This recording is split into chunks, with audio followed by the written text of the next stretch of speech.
Sound like so. From now on, let's just get it right. Wait, I have a filter for that. And I just pulled this off. Really?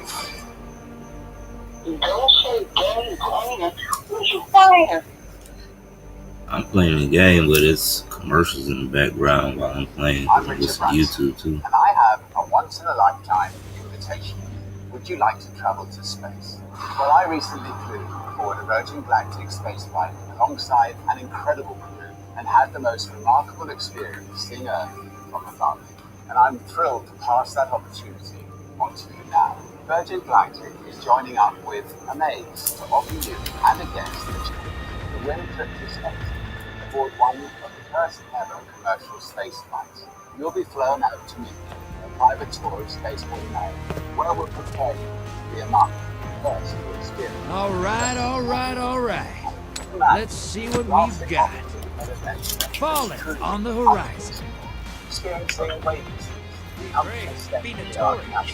engaging 6 back fronts. and Twilight. The Fallen have a mad on for go us. to Hit them many first. platforms, vast space, and enter your chance. Transmat ready. Lock and load, hotshot. Get those motes to the bank.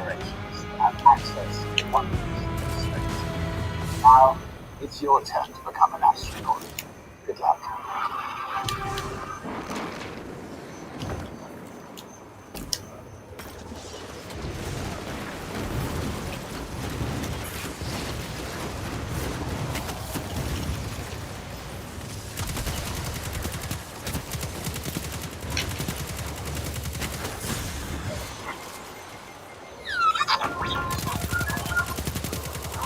Hostiles inbound at the beach.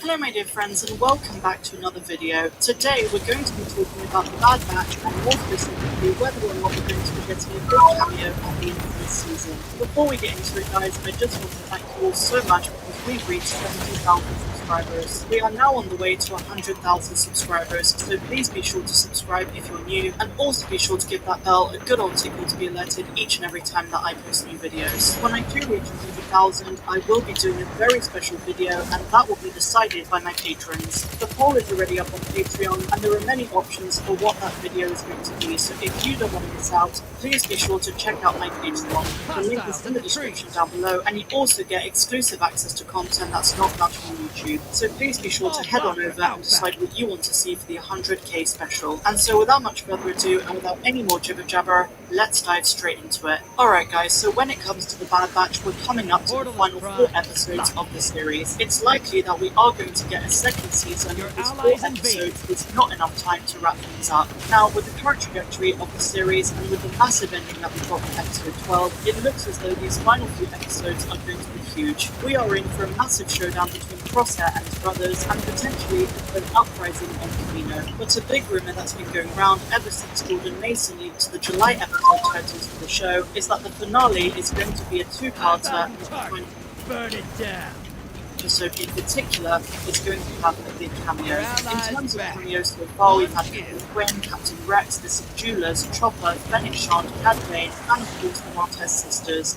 Overall, it's been great for fans of the Clone Wars and Rebels. But is it possible that we're in for an even bigger cameo in the finale? Well, yesterday, my dear friends, the leakers were at it again, and when asked if the book Tanspook will not be going to season 2 of the Bad Batch instead of season 1, the answer is that it is for this current season. But is there even time for a cameo from Bo-Katan or for any other major character for that matter? The story is pretty cool as it is. We still need to see what's going on with Kaminoans. I drunk mine. How's the story? Crosshair.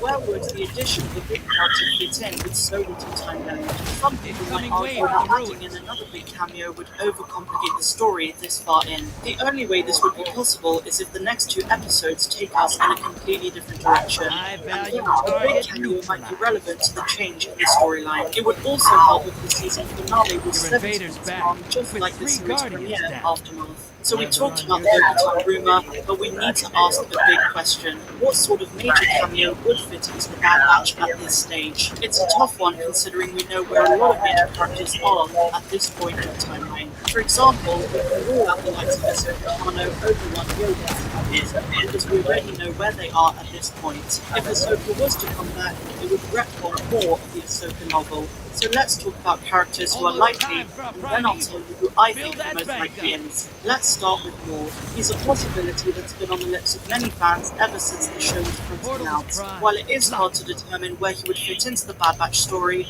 we can't rule him out completely. Another option is Kenobi, although it's very likely that Dave Filoni is saving the story's continuation for the Obi-Wan Kenobi series. A very probable option is that we're going to see Captain Rex again for the second time this season, because the Bad Batch have now run into another rebellious clone, Captain Hauser. There's no doubt that Rex will be very interested in his existence, and so Hunter might get in touch with him following the episode on Death. Darth Vader is the next option. I can't help but feel that a Vader cameo during the Camino Uprising would be the icing on the cake. They already have the post-Clone Wars designed for an animated Vader following the Clone Wars Season 7, and so showing him in all of his glory using the enhanced Bad Batch animation style would be more than welcome. I don't think we have too much Vader. And now for the option that I think is the most likely. There's a very good chance that we're going to see Boba Fett in an upcoming episode. I think he's going to meet Omega and want to protect her and the Batch. Ever since episode 4, the show has been teasing over and over again the upcoming appearance of the young Boba, and so he is my personal pick. There are so many ways you can introduce Boba into the series, and as fans, it would be the perfect way to get people talking about Boba Fett just months away from the Book of Boba this December. One way that I've heard others talk about is through the Kaminoan subplot. Lama Su, as we know, has failed to get Omega back. He may not have given up just yet, but Nala Se is desperate to protect her. Lama Su might try to entice Boba, or conversely, Nala Se might hire both Fennec and Boba to protect Omega. This would also give us how the two know each other when Boba saves her in The Mandalorian Season 1. So now, my dear friends, let's talk a bit more about the upcoming Bad Batch episodes. We know the titles for all of the remaining July episodes, but episodes 15 and 16, the two final ones, are a complete secret.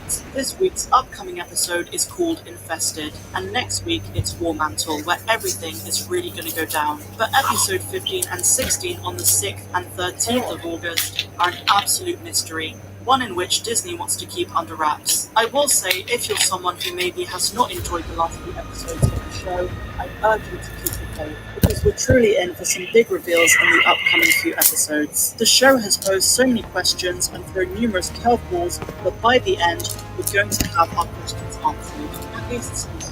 A lot of people are also wondering if we're going Enough to get fooling around. Season 2. The answer Ball all on the depends on field. how the next few episodes are paced. Are they going to wrap everything up in 4 episodes, or Ever are they going been to up leave to it the for Leviathan? cliffhanger, making us beg The for more ball can be a information? hoop. In my estimation, Still got a I fight. wouldn't be surprised if we are getting another season, or maybe even a spin-off of Get the ready Bad for Batch. transfer. But I will say, if we are limited to this one season, Drop those then we targets, better take start the getting moats a and move on. bank 'em. We need to return to Camino, we need our questions answered about Crosshair, and also to find out the truth of Omega's DNA, because there's so much more to her that hasn't been answered. But what do you guys think? Would you like a Season 2 of The Bad Batch, or are you happy with Season 1? Have you been enjoying the show so far? Why so, or why not? I also want you guys to comment down below what you would like to see happen in the remaining 4 episodes. Has the show exceeded your expectations, or do you find it underwhelming? I'm curious to hear all of your thoughts in the comments down below, and I'll be engaging with you guys and hearing what you think about the different series. As for this week's episode of Invested,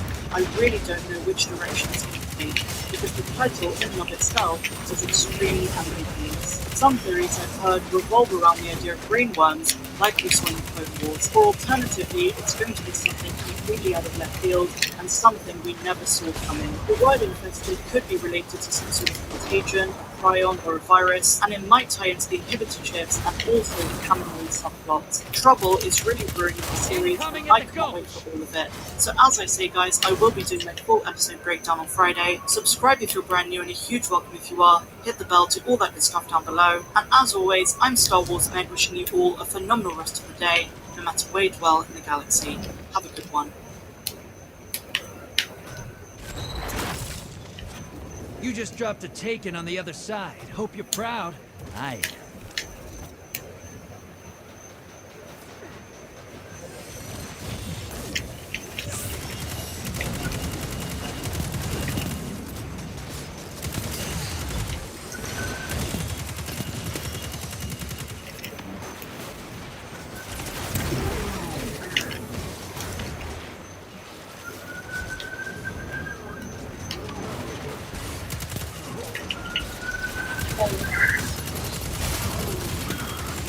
The prize owns target the life identified. health insurance. USA can help you protect what matters most. With access to guidance, tools, and our easy claims process, you'll get peace of mind knowing you can find the coverage you need.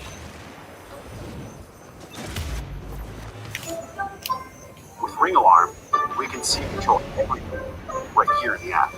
Whether we're home or we're away, with Ring Alarm, you'll see. Hostile! Incoming at the depot! Learn more at ring.com. Here are our biggest questions for Loki Season 2.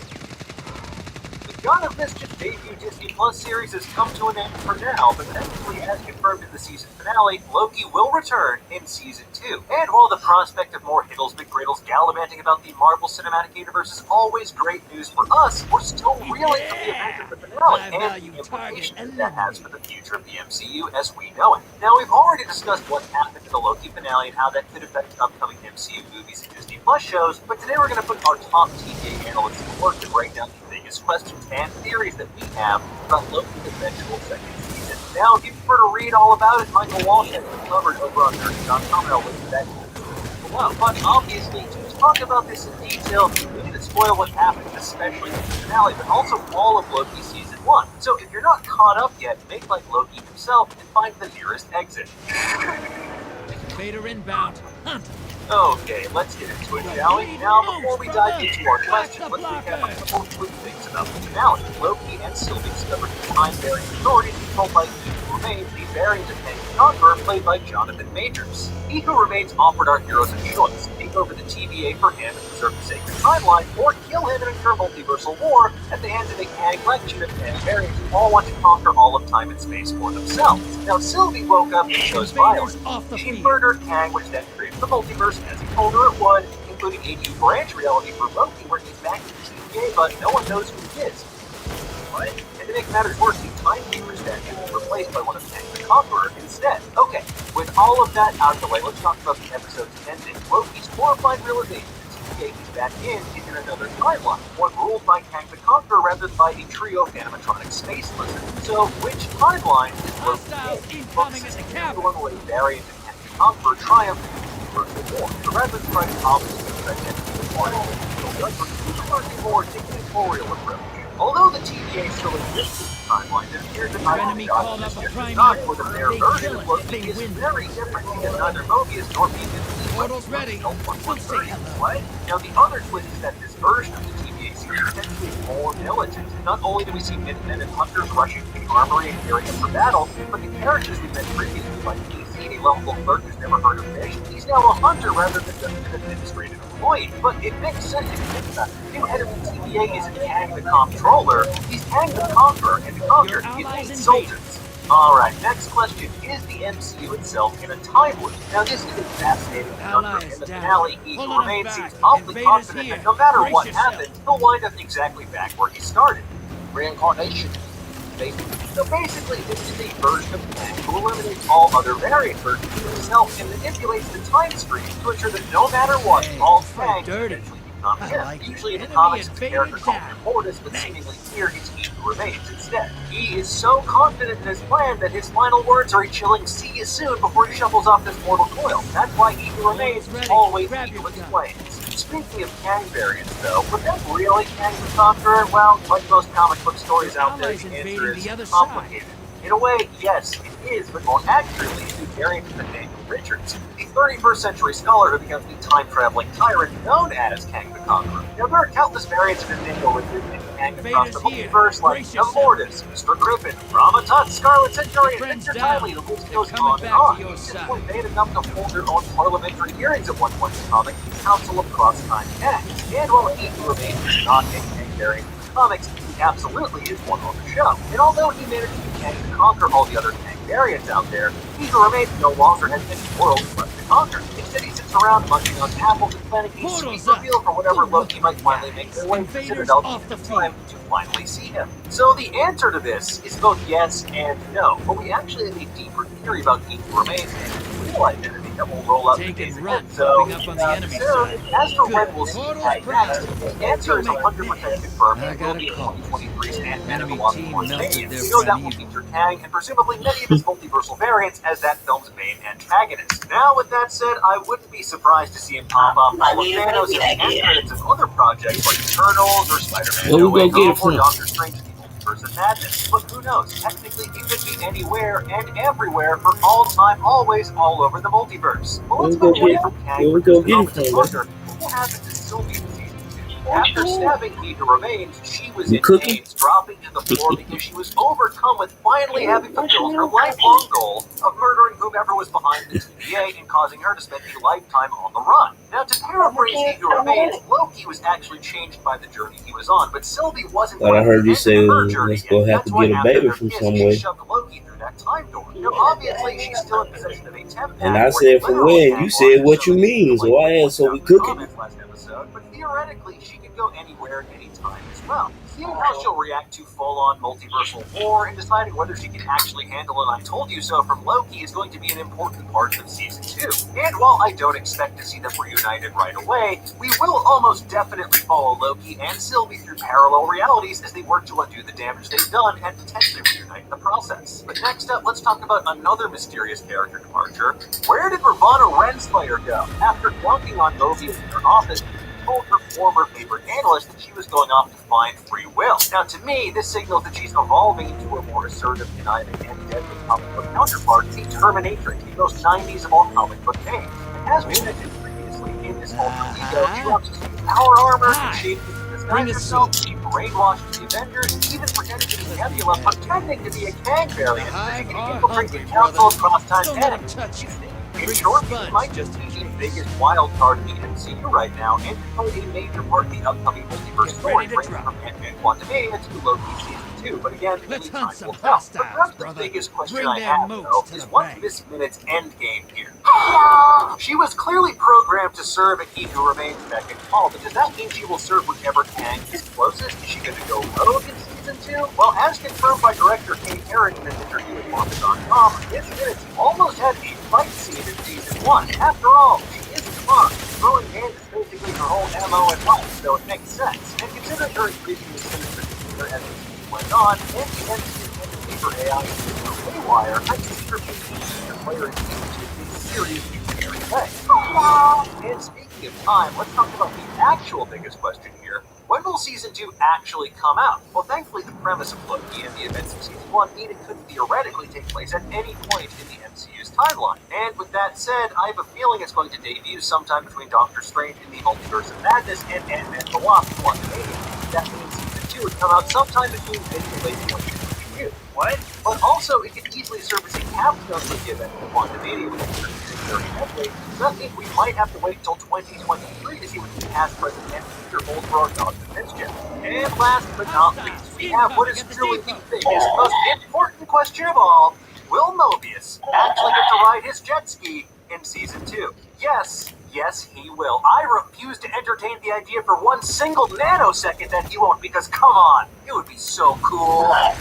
And there you have it, folks. Those are our biggest questions for Loki Season 2. And for some of them, we understand we're not going to have answers anytime soon. But for others, well, we've got some theories. I know, you're surprised to hear that. And we'll share those theories with you on Thursday ahead.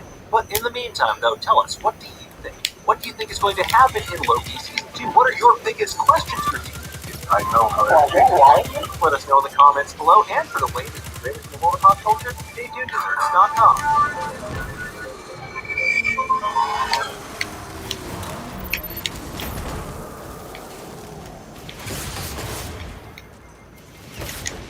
All the convenience store with Cobra? Yeah, he said he's pretty big. High value target. Burn it down. More for joining you.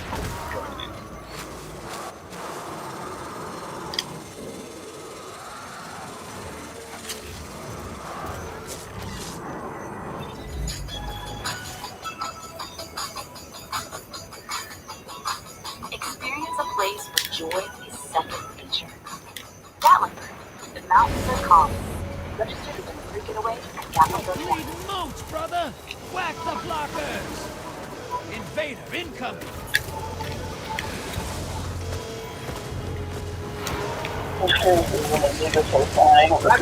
Dragon 74. I've got a lot to talk about in this one. Hope you're all doing well today. I'm assuming you're already ready now to go to the video. I'll see you all climbing up on it if you can, what happens. But come and subscribe to the channel, like button. Let's get straight into this. I like to count it out it is. I really enjoyed Dragon Ball Super Mario 27. I really hope you guys enjoyed it. Invaders off the field. Chapter was all about Vegeta. Hopefully made Vegeta. This chapter was about Vegeta get his ass handed in the traditional fashion. It was Ultra Instinct, it was already fallen. What chance does this guy have? No.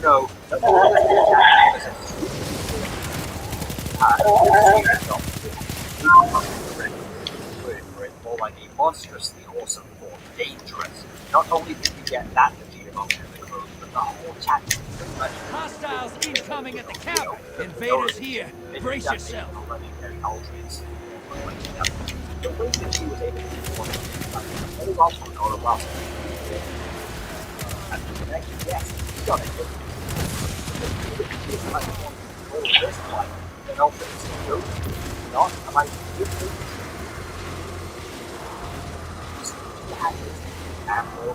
but I love the way he fought. It's now like Invaders gone.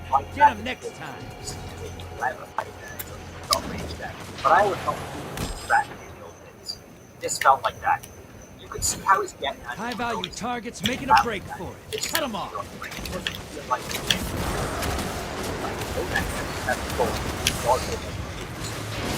High value target escaped. Wow, okay, we can take a shield here with Charlie.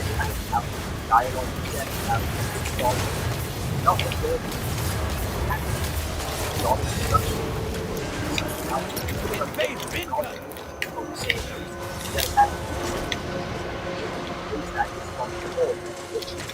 Want to say it as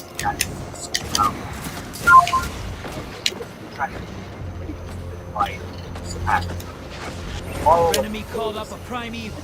They kill it. They win. Don't train. Incoming at the ghost. Portal's prime. Go make next. Invaders off the field.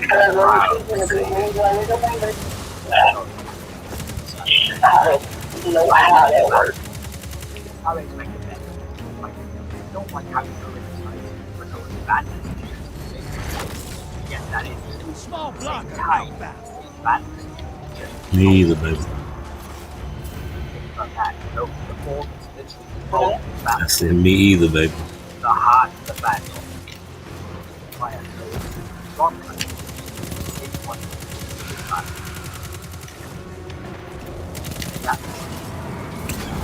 Your allies invading the other That's what side. happened. So this has to be what more power to attack for no different types. The attack hits with the thing is if God will both of the leg. Laugh it off. The point Granola hits you out of view, and then he starts to level the movement. It's insane. Talk about an asshole, but an asshole I welcome this. Now the big question, guys, am I an asshole? Your allies back with 3 guardians down. Glad they're on your side. You see, he is being treated like the rack for a long term hell. Dragon Ball, but the guy has had some great moments. Hostiles incoming at the cavern. The big fight with one hand.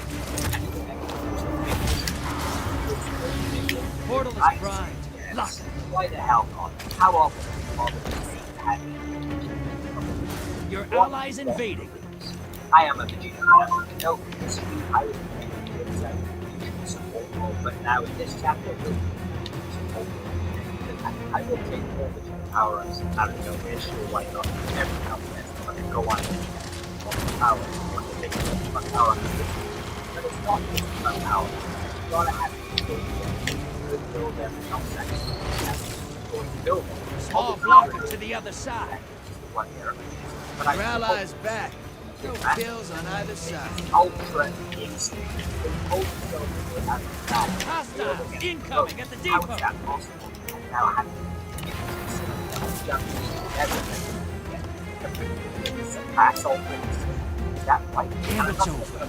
The opposing team put their primeval on ice. You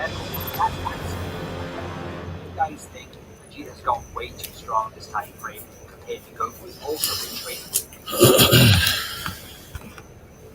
It's crazy to think Goku's already perfected all these things. He's just falling behind the guy who's completely moral response. Yes, moral punch goes through his hand.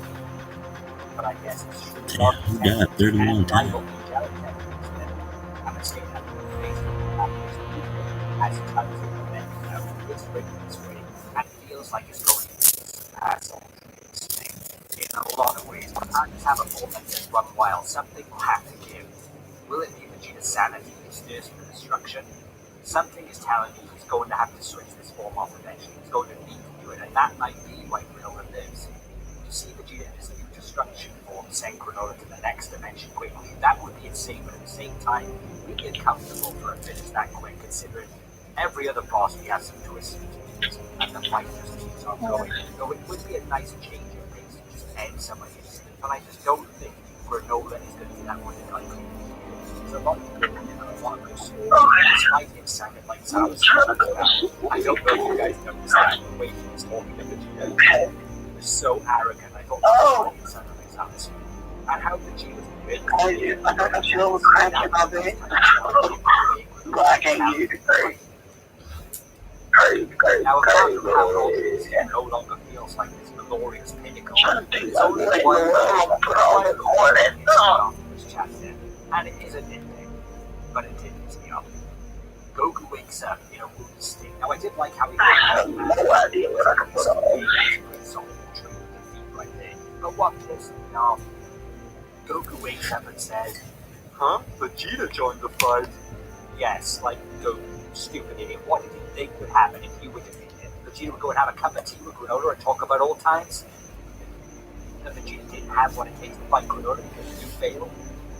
Stupid dialogue choice. And that's really it. Overall, I love this chapter. I love how I got the Saiyan side of Vegeta vibe when he's talking about his day. I love the artwork, the bloody panel. I really like this chapter, and I hope you guys do. Subscribe for tons more coverage of this chapter and loads of exclusive videos on Dragon Ball, Sonic, and Naruto. See you in the next video.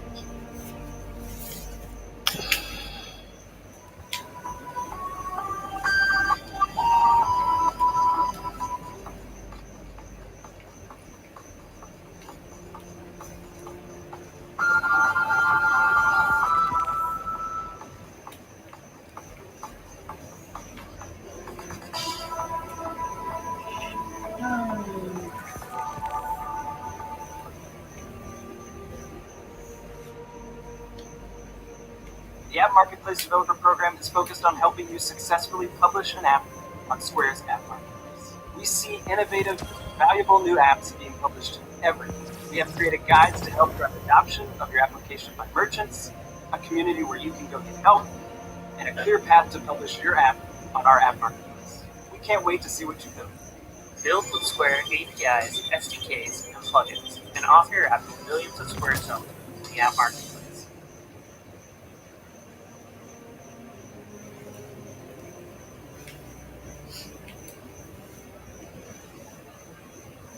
Welcome to USA. We're your USA Welcome Team. We work together to help you understand all the benefits that come with your new membership. From insurance and discounts to banking and long-term financial plans, we're here to help you make the most of being a USA member. Welcome to the Heavy Spoilers Show. I'm your host Paul, aka the guy who's always dribbling, and this video we're breaking down Space Jam: A New Legacy. The movie feels like Ready Player Poo, and it's absolutely filled to the brim with Easter eggs, product placements, and callbacks to the greater Warner Brothers library. In this video, we're going to be going over the best of the best and getting nothing but net, as we'll be pointing out every single one of them that we could find. Was a bit soul destroying, but full spoilers ahead, so if you haven't had a chance to check out the movie yet, then I highly recommend that you check out now. If you think the video is a slam dunk, then please smash the thumbs up button, and don't forget to subscribe if you're a baller like me. Or so my gran says. Now with that out of the way, thank you for clicking this. Now let's get into Space Jam: A Product Placement. Okay, so the opening of both Space Jam and A New Legacy mirror each other quite a lot. Both have big father and son moments in which a paternal figure influences their son's actions throughout the movie. LeBron's son Dom ends up designing a game that becomes pivotal to the plot, and over the film, the father learns to appreciate his son's interests. The credits sequence also uses career highlights of LeBron playing, which is somewhat similar to the opening montage that was shown at the beginning of Space Jam for Michael Jordan. Again, it's like poetry, they rhyme. Now, young LeBron can be seen playing a Looney Tunes game on the Game Boy, which is something that I actually own because I'm old as shit. Now, cut to the Warner Brothers server room, and we're introduced to Algae Rhythm, aka Algorithm. Great Easter egg. This video has been so bad so far. It gets better though, I promise. Now, he refers to LeBron as King, and according to the website babynamespedia.com, the name is of African origin, pulled from LeBron, which also means king. The nickname King James is something that the player has carried with him since high school, and it's a nice meshing of the two. Later on, Algae calls Dom a Brit, which is clearly a nod to his father's nickname, and all ties together into this legacy idea. Interestingly, Warner Bros. Actually tried to create an AI that would predict whether a film would be successful or not, and I kind of feel that Algae Rhythm is sort of playing on it too. In Sarah Silverman's office, which I'm just calling her that because I have no idea what her character name is, we can see several names when she opens her emails. These are actually the producers and crew for the film, including Clark Stanton and Martin G., whose subject line reads film script. What script? Was it just a list of films? Now, behind her in the office are posters for two of Warner Brothers' multi-billion-dollar movies, which include Aquaman and Joker. Speaking of posters, when we cut to Dom's room, we can also see one for The Mighty Zango. This was illustrated by a Brazilian artist named Hugo Canudo, who reworked several comic book covers to include figures from the Candomblé religion. You can find a lot of these online, and they look absolutely amazing. You can catch several more movie posters, including Scoob, Teen Titans Go to the Movies, The Matrix, Tom and Jerry, Birds of Prey, Aquaman, and The Suicide Squad. During Algae Rhythm's presentation, we can also catch several more properties from the studio, including the original Space Jam, The Mask, Batman 1989, Dunkirk, Joker, The Matrix, Batman Begins, The Flash, Charlie and the Chocolate Factory, Inception, and Harry Potter. In this room there are also several statues, including Dot from the Animaniacs and Marvin the Martian. There's also the Lion from The Wizard of Oz, Batman, and Gizmo from Gremlins. Algae has mocked up LeBron in several properties, including Batman, and we see the sports star show up as Mr. Freeze. This is riffing on the animated series version of the character, and it's an nice inclusion that makes me wonder what it would be like if we got a cool update to that show. Next we catch a Game of Thrones scene that's better than Season 8, as well as a Harry Potter Quidditch game. Quidditch was of course the main sport in that universe, and LeBron can be seen with the snitch, showing that he's won the game for his team, much like how King James has many times. After Dom is sucked into the serververse, LeBron says, "What in the Matrix hell?" which is not only a nod to the Matrix, but it's also one of the worst lines ever put to film. Moving on, Algae Rhythm appears as a giant head, and he towers over Dom and LeBron whilst referring to himself as the Great and Powerful. This is actually a nod to the Wizard of Oz, in which the Wiz too appeared as a giant head, and he called himself the exact same thing. The Emerald Cityverse can also be spotted throughout the movie, and you may notice the giant green castle at several points. Before he's sent into the serververse, we get a display with several of the worlds on it, including Hogwarts, Neptune, Orbit City from the Jetsons, Gotham, Bedrock from the Flintstones, Westeros from Game of Thrones, and Hundera from the Thundercats, as well as Themyscira from Wonder Woman. LeBron is sent across the serververse, and he flies past Westeros world, like Westworld, and having that, Casablanca, and a model of Hogwarts which has fireworks going on. This is known as the Nighttime Light Show, and it's appeared throughout several of the Harry Potter movies. There's also the model for the Jetsons amongst there, and what I think might be Krypton from the original Superman movies. There's also Bedrock, which is flying around in the background. From here he whizzes past the Emerald City, before journeying into a black and white Kansas, the both of which are of course from the Wizard of Oz. Next is the Matrix, and we can make out the Nebuchadnezzar on the left-hand side, as well as red and blue hills. Finally, he lands in the Looney Tunes verse, but before getting there, orange rings fly up to greet him, and these pull from the That's All Folks ending that the show is famous for. James creates a Nike logo in the ground, and also says that he's shorter than Kevin Hart, who, why you gotta dunk on him like that, eh? Having that? Now, throughout the world, we also see several Acme products, and these are of course from the fictional corporation Acme, that pretty much sells all of the things in the Looney Tunes world. We later learn that they've been supplying TNT to Bugs, which is a double entendre, as he says they still get it there, and TNT is the name of a Warner's Media channel. Amongst this landscape is the village of Speedy Gonzales, as well as a theatre sign for the Singing Frog, who featured in several Looney Tunes cartoons. There's also a barn for Foghorn Leghorn, and a theatre which has several posters of Bugs Bunny specials. LeBron comes across some posters hanging up, which alternate between duck season and rabbit season. They're ripped down sequentially, which is a nod to the Looney Tunes episode Rabbit Fire, in which both Bugs Bunny and Daffy Duck were trying to avoid being hunted. LeBron hugs Bugs, obviously calling back to simpler times, when he just used to play video games. Bugs dresses him up as Elmer Fudd, and he changes his own appearance slightly to look a lot like the Big Chungus meme. He then gives James a haircut, and this moment has several Easter eggs in it. Now, firstly is the fact that this is a nod to The Shop, which featured LeBron James and was set in a barbershop. Next is the fact that there have been several episodes of the Looney Tunes in which Bugs disguised himself as a barber. In here we see several pictures of other characters, including Elmer Fudd and Yosemite Sam. The former has shaving cream and fruit on his head, and this is a reference to a famous moment from the cartoons in which quotes struck me there. They head to Sam's saloon, named after Yosemite Sam, and we can catch even more characters in a photo behind the bar, including Foghorn Leghorn. This location might be a nod to the Bugs Bunny Rides Again short, which featured a saloon and it had an appearance by Yosemite Sam. Bugs says that everyone has left, and outside the saloon we can see that he's turned a cactus into Wile E. Coyote and a watermelon and apple into the Roadrunner. Bob the Martian shows up, he flicks through the settings on his gun, and we can see that one has Charles Ray on it, which could be a reference to the soul singer Ray Charles. Go to the Algae Bar and we see the villain dressed up as Steve Jobs, whilst the location itself is similar to the Apple shop. These are nicknamed the Genius Bar, which the G could stand for, and again, we've got some top-notch writing in this film.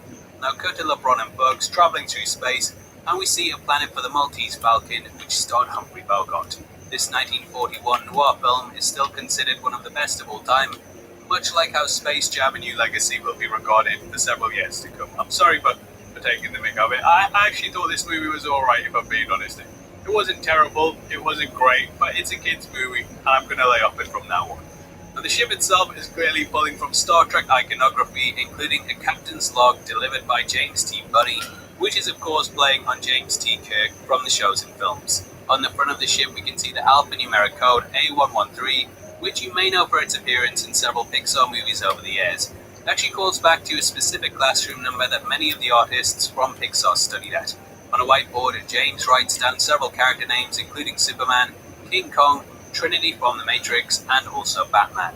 LeBron says he could have used Superman, and this may be a nod to Shaquille O'Neal, who not only had the nickname, but is also someone that LeBron played with. LeBron is placed into Hufflepuff, which is of course from Harry Potter, and it's the worst house, but at least he seems happy. They then travel to DC World, and we can see several nods to the comics and shows here. Now, the planet is split into two, with Gotham being on one side, whilst Metropolis is on the other. The former is shrouded in darkness to show its more shadowy side, whereas the latter looks bright and colourful. In the sky we can see the bat signal, as well as blimps flying around Gotham, and these of course appeared at several points in the animated series. Interestingly, you can also catch the Watchtower satellite floating above the planet, and this was the base of operations for the Justice League. There's also the Daily Planet. I think that this scene is probably my favourite in the entire movie. The entirety of Metropolis is styled to look exactly like how it did in the 90s animated Superman show, and we even catch a glimpse of Clark Kent at one point before he appears as Superman. Amongst the people waiting at the train station are Commissioner Jim Gordon, Selena Kyle, Dick Grayson, and Jimmy Olsen. Bugs Bunny becomes Batman, LeBron becomes Robin, and Daffy Duck becomes Superman. I think the latter especially is a nod to when the character has appeared as him throughout several cartoons, and at one point when I was growing up, there was even a Happy Meal toy of this. The Batmobile interior looks similar to the 1966 version, and this scene is filled to the brim with Easter eggs. You can also see several stops including Atlantis and an orphanage. The former is of course the home of Aquaman, and the latter is rumoured to be appearing as a set piece in the upcoming Matt Reeves Batman movie. They fly through the Batman animated series universe, and we can see the iconic red sky as well as more of the police blimps. There's also Atlantis and the Fortress of Solitude. Here you can catch a big giant key and a lock, and this was actually so heavy that only Superman was capable of lifting it, so only he could enter the location. On board the train, we can catch Porky Pig wearing similar clothes to Jimmy Olsen, and amongst the passengers are what appears to be Alfred from the animated series, as well as Lois Lane, and what I think might be Dr. Harleen Quinzel, aka Harley Quinn. These are all from the animated show universe, and we're joined by several of the other characters from these shows, including Aquaman, Batgirl, Green Lantern, and Flash. From here we go to Mad Max to get the Roadrunner, and yeah, this is a pretty cool scene as well. We see Wile E. Coyote hold up a sign that says "Witness Me," which is something that the followers of Immortal Joe did in the film before ending their lives in a blaze of glory. As Coyote can't talk, he just holds up a sign in a nice little bit. See, I'm being overly nice now. Now next we jump to the Austin Powers verse to see that Mini-Me is now Elmer Fudd, and learn that Sylvester has been shaven to be Mr. Bigglesworth. Cut to Casablanca to see that Yosemite Sam has replaced the character of Sam from that film. From here, Taz is dumped on the windshield, and we see that this is carried out by Rick and Morty, the latter of which complains that he'll never erase what he's seen from his brain.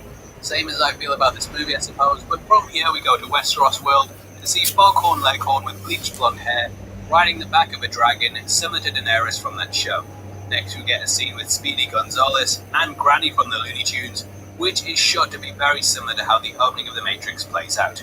Bugs is dressed exactly the same as Morpheus, whilst LeBron takes on the role of Neo, even down to the gun holsters and jacket that he wore on the scene. Throughout the film, Granny ends up doing a lot of Neo's moves, and at one point LeBron even refers to her as the One, which was his nickname in that film. So, what's our plan? Despite our best efforts, the Vex gate within remains active thanks to bonus. Destroying it loses us a vital link to the This Vex. scene feels like it's A written story for right out of another the time, opening of perhaps. Wonder For Woman now, 1984, we need to and it focus on involves stopping Lola any using a further lasso to incursions save from the their portal. friends. Rosario Understood. Dawson We'll is take the care of voice it. behind Wonder Woman and not Gal Gadot. However, Dawson has voiced her in several cartoons and animated movies over the years. In space, we can see a sign that says Tune World is 432 parsecs away, and a parsec is a measure of distance in astronomy.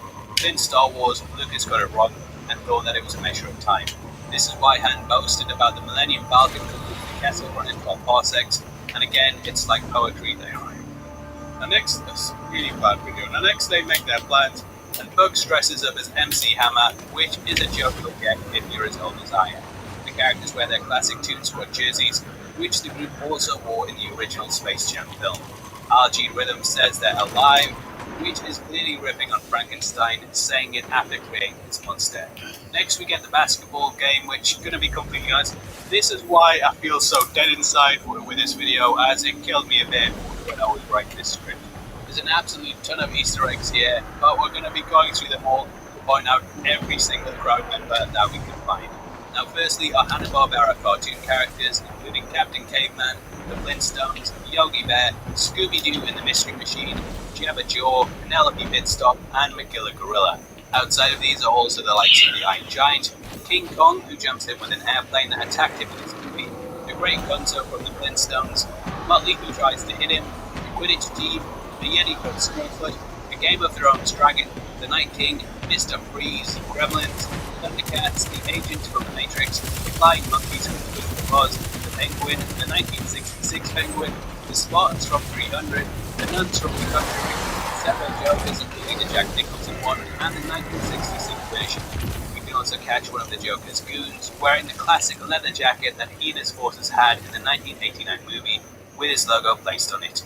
Next to the giant, we can also see a castle with evil scientists on it, and this is where Gosma was created. There's also Non from Superman 2, as well as Pennywise, and fans of this channel will know that I'm known for doing a video on every time Pennywise was hidden away in the background of the scene. It racked up millions of views and made me a worldwide superstar, internationally renowned idiot. And I just want to let you know, I'm also went through Space Jam bit by bit, looking for every single Pennywise hidden in the background of the scene. And yeah, there's one there. There's one there, so yeah, thank you for all your support. There's also Morpheus and Baby Jane from What Happened to Baby Jane, which bit of an obscure reference for a kids movie. On top of this, there's The Mask and the Droogs from A Clockwork Orange, which were weirdly allowed to be in this movie, whilst Peppy the Pig wasn't. There's also Dorothy and the Wicked Witch of the West from The Wizard of Oz, as well as Here we are again, two Catwomen, cleaning up some another of multi-platinum Clovis Bray's characters, messes. Trinity, Be Will sure to Smith from remind Wild Hope that Wild next West, time you see the Space bastard. Ghost, and the He's War the Boys reason from all Mad this is here in Max. the first In place. addition to this, we The can catch darkness Batman, told him Robin, to build the and yeah, portal. It's his thank fault God the we made it Vets through that invaded. scene, as His it fault ended being so a many bit people sad. died. There's also the nerd I looks from take the this right Space Jam to movie, help. and we almost It get still Michael wasn't Jordan, enough. but it's Michael There's B. no Jordan. use in Deep quantifying down, the I help actually you really give. respect him for Any getting paid amount for is having a enough. similar name to Michael You Jordan. do far And more just than shout out most. this guy for And making it's money off only this. just You've got to begun. hand it to him. Little Now, the light. one also drinks water in the locker room, which could be another first film, which Michael motivate films into a secret formula that was actually. He also writes the names of his family members on his shoe, which is a pre-game ritual that the athlete doesn't realise. Now, though I'm not 100% on this, amongst the crowd, I think there might be a troll from Lord of the Rings, and what could be in line from the Batman 1989 movie. Now, the Goon Squad are also playing on their real-life playing interviews. These include the Brow, Kronos, Arachnica, White Mamba, and Wetfire. At one point, LeBron is knocked out, hurts to his head, which we can see from the eye. Typically, this was used in the cartoons to show when someone was staged out. At one point, we can see the back of the bucket license plate, which is using the same font as the back of the feature logo. The DeLorean even drives in front of it beforehand, and it's a nice little Easter egg. Just don't tell anyone that Warner Bros. Don't own this franchise. You also get Bugs Bunny's Wild World of Sports, which is a reference to the TV special of the same name that he carried out. Cut to Porky Pig doing the best rap battle verse of all time, and we learned his nickname is the Notorious VIP, which is of course playing for the Notorious VIP, a rapper from the 90s. When they start losing, Algie ends up throwing a chair, which is actually a non-like basketball game, namely when Bobby Knight did it during one in 1985. It also says, King Kong ain't got nothing on me, which is a nod to when Denzel said something similar in Training Days, which I won't repeat in full context because there's probably kids watching. Hilariously, King Kong is there, and I actually wanted you to do it against Godzilla, Rob. No, you know what I'm saying. Now, Bugs Bunny said, that's all, folks, the catchphrase of the Looney Tunes. And he also mentions Taco Tuesdays to LeBron, who has often said this on his Instagram. LeBron even hosted a Taco Tuesday pop restaurant, and he tried to copyright the term, though this was denied. Anyway, that's all the Easter eggs I could find in the film, and obviously let me know below if there's anything missing. I'm sure there's also lots of other videos out there like this by now. I started writing this on the weekend, so just go over to their video, watch it, write what I missed from theirs in the comments, and me and you will just pretend that we wrote them yet. Don't tell those other video guys. Now, as a thank you for doing this, we're actually running a competition right now. We're giving away 3 MC box sets on the 30th of July. All you have to do to be with a chance of winning is like the video, make sure you subscribe with notifications on, drop a comment below with your choice of the song. We take the comments at random at the end of the month, and the winners of the last one on screen right now, so let's use their messages. In the mails to watch, then make sure you check out our breakdown of all the Easter eggs from Black Widow, which will be linked on the screen right now. We've gone over the full film and pointed out everything you missed and how it ties into things, so it's definitely worth checking out if you want to know more. Now, the way, thank you for sitting through the video. I've been Paul, this has been exhausting, but I'll see you on the next one. Take care, peace. This is for anyone who knows a black dad that deserves some recognition on every level. A one-of-a-kind celebration honoring All the black fathers out there, featuring the way heavy part John Legend, Leon Cole, Tony Gonzalez, and musical performance by Andrew Day. plus a special surprise. Now, Phil, I'd love to find you. Honoring our king, celebrating black fatherhood. Start your free trial.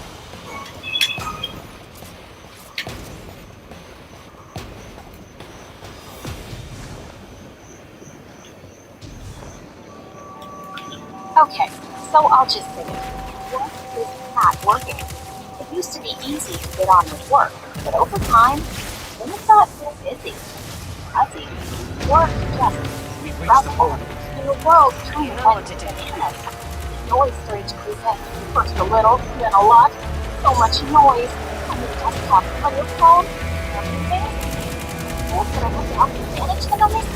Oh, don't get me started. And listen from that case. Asking kills all that noise, even aligns your teams. Get the right things done. Change when you need to. Keep that big picture in front of everyone. Let's make work again with Cascade.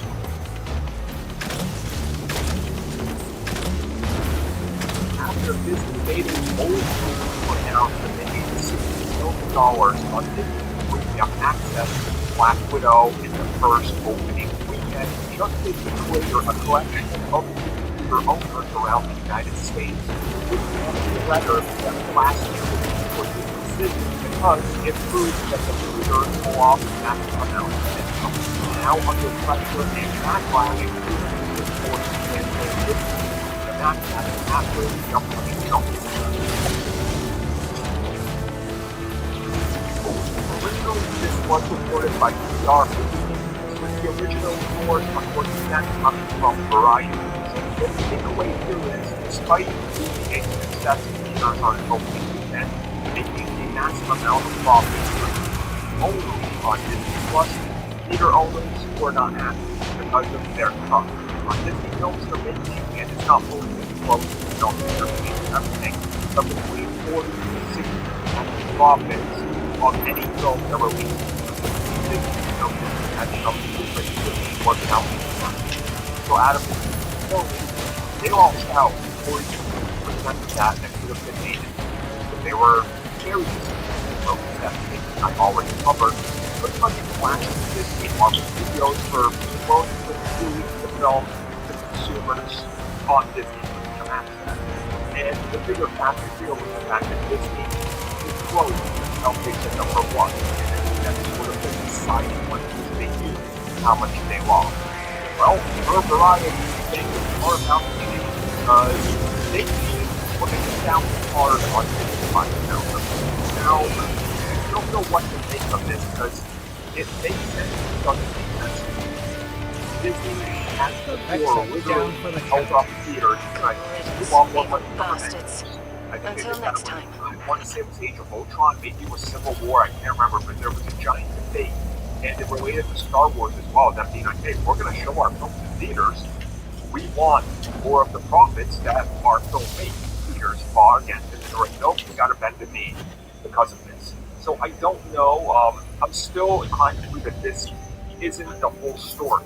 Because after Jungle Cruise, we already don't have anything on the horizon that tells us that there's more premium day access, game on demand, whatever you want to call it.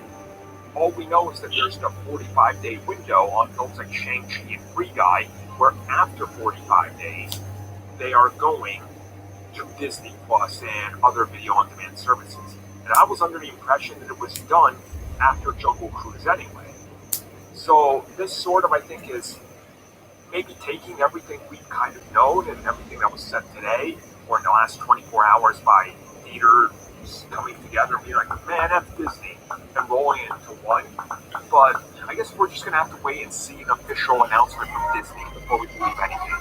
At this point, I won't even believe like a deadline or anything in regards to this because I want Disney themselves to confirm it. Just because this would be a call that their investors are financially tuned into. And that is important. So until I hear it from people that are investors in the studio themselves, 100% tell me that this is how it's happening, then that's what I'll believe in this case. Same thing with HBO Max Day and date. It wasn't true up until they officially said it themselves. And then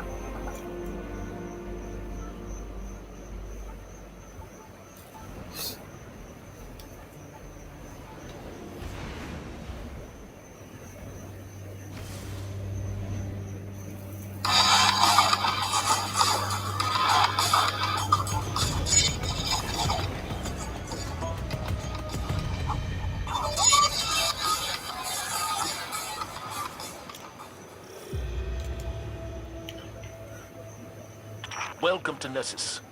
This planet is crawling with Vex. The Red Legion is sent in crews. We need to know why. Joseph, are you online?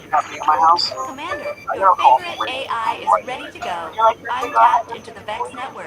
According to their data, the Cabal have set off a series of quakes at the Nessus core. As if my Life wasn't hard What's enough going on, guys? This already. is Ron, and I recently realized there's a story where Thanos meets Kang, and it's kind of a cool thing, right? So, we covered the story of Infinity Conflict a little while ago, and this is basically the prelude to that. So, most of you guys have read or saw our videos on Infinity Conflict, you guys kind of know how this turns out, but it is a little bit of a cool thing, right? So, this initially picks up with Thanos just kind of re-experiencing or kind of going through all the different memories and experiences, maybe the experience or while in the realm of Mistress Death. Those of you guys don't know, when it comes to the realm of Mistress Death in Marvel Comics, we talked about this, so those of you guys who are familiar with this, just bear with me for a second while I run over this for the new folks. Originally, Death didn't work this way in Marvel Comics. Instead, if you go back and you look at the old Stan Lee, Jack Kirby stories, like Tales of Asgard, all you really had was the realm of Hell, and that was basically it. It wasn't until the old Iron Man stories and the introduction of Mistress Death Thanos, you basically learn there is a definitive afterlife for anybody who doesn't follow like the Asgardian mythos. And so following that, basically the normal Mistress Death is where people go when they all just more or less things like that. Waterfall. Can we stop? Circumstances for people who are this time, Thanos was always like a lot of you guys probably know that he had a kind of love interest in the form of the fact that he was always pursuing the affections of Mistress Death. He was always shooting down. So that was kind of the cornerstone of this, nihilism, things like that. And there was actually a point in Marvel Comics where he was banned from the realm of Mistress Death. Now that's when the Infinity line of stories sort of differentiate from the main Marvel universe. And the reason why is because the Infinity Gauntlet was a landmark story with huge when it first dropped. And of course, Jim Starlin followed up with that with the Infinity War and the Infinity Crusade. But the Infinity line of comics proved to be so popular that Marvel just gave them the ability to write its own story. And so following the events of Infinity Crusade, those stories largely came out of continuity, right? So they don't necessarily tie into the main Marvel universe. And so you'll see events unfold, but they're all this kind of alternate reality stories. For example, in the aftermath of Jonathan Hickman's Avengers and New Avengers Secret Wars, the death of the Living Tribunal, in the Infinity stories, Adam Warlock in an alternate reality became the new Living Tribunal. Now that was in continuity in Marvel Comics only because the Living Tribunal is a multiversal being. So if somebody in an alternate reality replaces him, it's basically the new Living Tribunal across the entirety of the multiverse, including the main Marvel universe. But outside of that, everything else is basically out of continuity. And so with Thanos kind of reliving all these experiences and coming to this realization that he really seems to have everything he wants, that he's still not content. And so he kind of goes on this quest, or really kind of goes on a bit of a journey to figure out what it is that leads him to not being content with his current environment. And so you switch over to Eros. Now, those of you guys who are not familiar with comics, Eros is basically the brother of Thanos, that he also goes by the name Star Fox. And his ability is to kind of, emit pheromones and basically get people to do almost anything wants, especially to kind of fall in love with him or to see him as desirable. That's why you initially see him in bed with just like 5 chicks. Because that's kind of the thing of Eros. He usually uses his powers in order to get girls. Hey, That's really what it is. But in the midst of him just kind of data to himself and Any sort of advice on an energy shield? so forth. I Basically, believe kind of the whisked nearby away Vex constructs maintain that barrier. and then on the other side, Well, I could have- you're met with Okay, a let's conqueror shoot. and basically an unfamiliar individual. Now, following that, as far as Eros goes, he's kind of whisked away to basically a different point in time on a prehistoric world. He's really just kind of trying to escape as best he can and get away from it. But for Thanos himself, basically he's met by Corvus Wave, one of the Coal Obsidian, and he's essentially told that a kind of temporal disruption has emerged on Titan. And that's interesting enough for Thanos to investigate, right? At the very least, it's, hey, like, I need to go do something now to kind of fulfill this lack of contentment that I have and essentially find out what's going on here. Right, and so when he emerges on the scene, Zavala, he's giant basically met drills. by this kind Apparently, of Cabal individual research who equals is giant drills. here and Kane the Conqueror Zavala. is basically left. Operation And so means with this anything, close individual, Ghost. he basically reveals himself to be what is in effect a future version of Eros, right? And so time travel, of course, is being invoked here. Now, one of the funny things that goes on is that with Kane the Conqueror, when he emerged, he was trying to stay away from Thanos. And the reason why is because Thanos is one of these characters in Marvel where he's not easily killed. More so than that, if Thanos comes across you and realizes you're not supposed to be there, or that you could offer some measure of things to achieve a goal he's setting out to achieve, he'll take you, right? He'll conscript you, or he'll kill you, or something along those lines. But one of the things to know is that Thanos is well beyond the power of King the Conqueror. And so there's not a whole lot Kane could do, and facing off against Thanos. Not only that, because Thanos is so wildly intelligent, say for example that Kang were to appear at a previous point in time, then Thanos would likely deduce that Kang had appeared to him at a future point in time, realized he couldn't defeat him, and so he came back to a previous point to try to destroy him, and ended up destroying Kang, right? So it's one of those things where Thanos' intelligence is such a high level that he can kind of figure things out pretty quick. And so what you end up finding out is that when this future version of Heroes kind of starts telling a story about why it is that he looks so old and what was going on with him in the future and so on and so forth, he reveals that one, it's been 2,000 years since he and Thanos saw each other. Two, he was basically in a kind of exile. Looks like the drills are manned by a full battalion of Cabal. This kind of world called Belgium. And that when he came here, when he stumbled across this world, that he came across a bit of a race to try to destroy it. And for the most part, it was only because of the fact that on this world, there's only 3 different races, and anybody who doesn't match that race, they kind of see him as basically an edible animal in the same way that we would see like a deer or something like that as something we can hunt and kill. And so ultimately, he was saved by one of the other races here, and the reason why they saved him is they realized he had a ship, right? So he's not necessarily of that world. And so in turn, they were like, you would probably help us. At the very least, help us to kind of win this conflict, because these 3 races are always at war with each other. And so as this bit of the story kind of goes on, you end up finding out that this version of Heroes had basically helped this race to achieve, I guess, a higher state of enlightenment with regards to weapons, technology, being able to like evacuate their world using ships and things like that. So basically ushered in a kind of technological golden age for this particular race, right? And in doing that, kind of gave them the tools they needed to evolve beyond the stars, or travel beyond the stars. That's incredibly important. And the reason why is because what you also end up finding out around that time is that King the Conqueror has been going through his timeline, really that he's universe himself, and always trying to expand his empire. He came to the realization that at a future point in time, Thanos would come across basically what he referred to as a Stygian darkness. Basically kind of like a mysterious phenomena that essentially encapsulated a world, traveled beyond that world into the stars, and then was upon Thanos and destroyed Thanos. And so the desire of King the Conqueror is to essentially that. Why is because any force out there that's powerful enough to destroy Thanos. And the only way to reach it is down past those giant pointy drill bits? Good. The way that Jim Stone is writing this, which again is kind of out of continuity here, that if something affects the past, it can affect the future. And so looking at this, the concern of King the Conqueror is that if a organization or race basically conquers the universe at that point in time, it is entirely possible to spread out. And because it seems like it's not supposed to exist, somebody had meddled with time and in turn caused this whole thing in the first place. Because the desire of Kang is to ensure that it doesn't spread beyond the stars and it doesn't spread throughout the entire time. In turn, basically destroy Kang's empire and even control Kang himself. And so tracing this back to his I think they want their drill back. That it all started on a planet named Delta with people that had the ability to develop this race that Heroes had come across while he was essentially in exile. And the desire of Kang was to basically kill this first teleporter and then turn and stop that from happening. The problem is that it didn't work.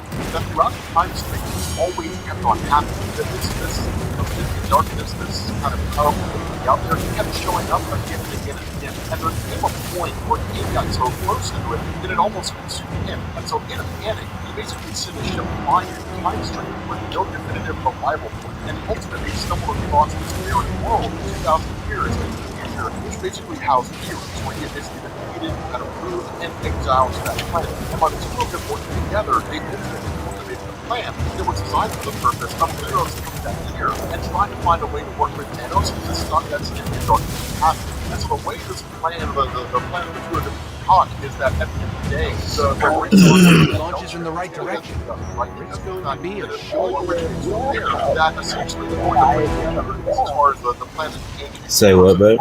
that Thanos would assemble what is in effect a small world and they would in turn travel to this world and they would basically leave It is turn now. and then in doing so, I guess it's just because of the protest. Now, as far as the version of Heroes represented in the past, much like the future version himself, he had kind of given this race weaponry, taught them technology, all kinds of different things, the ability to travel into space. And so the hope here is that in doing that, they would basically present themselves as a more intelligent and capable organism. And then the hope is that if Thanos truly dies in the future, that because this race is going to basically have their evolution kind of jump-started by Heroes, and basically technologies which will partially come from the Shi'ar Empire, they would be able to help Thanos dispel that threat in the future. And then in doing so, Thanos is basically not going to destroy Eros. He can return to his own timeline and essentially not be destroyed or kind of exiled in some future point in time. The problem with all this is that in both of these scenarios, they basically solidify what's going on with this Legion of Darkness. That this race gaining interstellar travel by way of Eros is really what causes all this. And the reason why is because one of the members of this race who's here is basically met by the cause of this Legion of Darkness, right? The cause of this kind of walking death that exists out there. And this person comes in the form of a being called Hunger. Now, those of you guys who are familiar with Jim Starlin's whole story with hunger and all that kind of stuff, this is one of those concepts where comic book fans either think it's cool or hate. And for the most part, the only people who really like it were diehard Jim Starlin fans. Everybody else was like, this is ridiculous. This basically sucks. The whole thing behind this is that Hunger was basically an expeditionary team that basically latched itself on to Galactus. And it was kind of Jim Starlin's way of saying this is why Galactus decided to actually possessed by people. Ultimately, it was defeated and largely believed to have been destroyed. The reality is that this return, and the way this information is given to us, is that at some point, because the fact that Hunger is an extra-dimensional space, it is kind of a secret in entire comic, and that entering into this realm and into this source of energy is achieved. So it basically throws Infinity Stones into this reality, bonded itself to Galactus, and then in turn, when Galactus and Thanos fought, that when it was believed that Hunger was destroyed, a small piece of it survived, left Galactus, and then traveled throughout the universe, trying to find a suitable host to bond itself. And that's when it arrived on its world, and bonded itself to this one of these three races, and then in turn, wrote itself into the future, and then ultimately ended up conquering and destroying Thanos, right? So this is the actual darkness that everybody, or really that Kang and all those guys were essentially concerned about. And so the other part of this is that what you end up getting is Thanos essentially whisked away into what you refer to as elsewhere, but it's really more of a far-flung future, and he's kind of met by this, kind of disembodied force. It basically tells you that what's going to happen starts to and all that kind of stuff. And it goes following up on Thanos stuff. No matter what way that hunger is going to spread throughout the universe, and it is going to go there, and that ultimately hunger will consume. You said loosen the chain around your neck? The plan of heroes is how it's going to work. This is what another plan is. The problem with this is that if heroes, for example, it basically leads to a paradoxical time stream. And so what is happening is this heroes all shows up on the scene, and basically ends up encountering heroes and shows up heroes basically attacked by Thanos, basically seems more like and then just thrown out into the film. And so following that, the only way that future from happening where the universe is conquered by hunger and everybody is eradicated is for Thanos to wipe out the entirety of this race. And this is appealing to Thanos because, as you guys know, Thanos loves the concept of death, and Thanos loves to destroy all things that exist. And so this basically leads to Thanos kind of amassing a fleet based on the new planet of and this body which is talking to every person that we don't see, and they basically eradicate everything. Why heroes basically go by him. And so it is also all of this, the ships that were given to them by heroes. This whole plan of Thanos and his future doesn't necessarily work out the way that they intended. And so this conversation between Thanos and his future self continues. When you end up finding out that what's your assessment of this incident?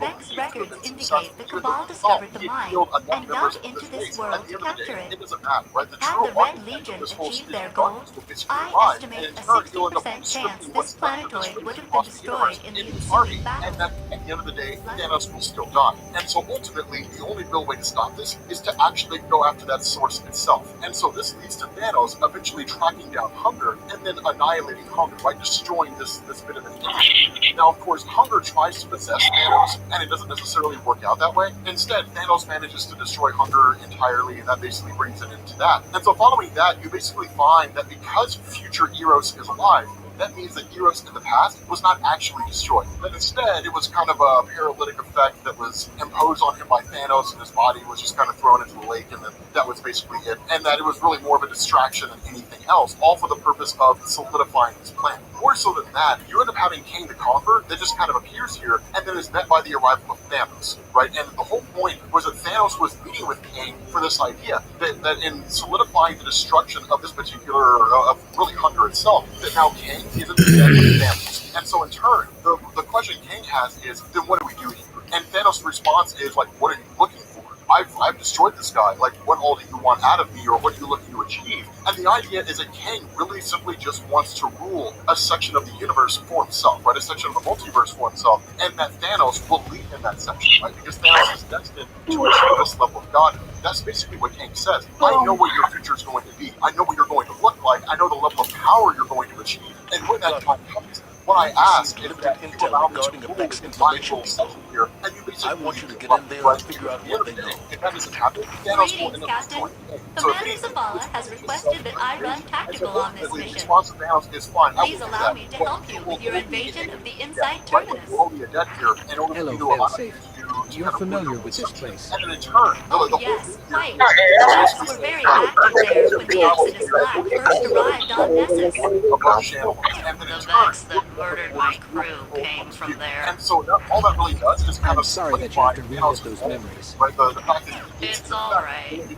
It's only taken me a few centuries to suppress them. Elsewhere discussion, you end up basically finding out the whole story is more or less told in hindsight. And all this is done for the purpose of solidifying what Thanos will become. But there does come a future point in time when Thanos basically becomes the universe itself. Now, it actually goes beyond that, right? When he attains the Astral Regulator, which again is the whole idea behind Infinity Conflict, and he basically imbues himself with everything, right? He becomes, like, he takes over the Living Tribunal, he absorbs the One Above All, he takes over Mistress Death, the whole 9 yards, right? Like, he becomes what is in effect the entirety of God. And the whole basis behind this story of everything that's happened was done for the purpose of ensuring, as far as that future Thanos goes, that his existence actually is maintained, right? That nothing gets in the way and nothing stops that. Worse than that, because Hunger was seemingly this universe-wide incredible threat, and the only thing that really seemed to be powerful enough to actually stop Astral Regulator Thanos, that this is now quelled, and it's out of the picture, and it's done. And so basically, there's no one standing in the way of Astral Regulator Thanos becoming this most powerful version of himself. Now, that story does play out in the actual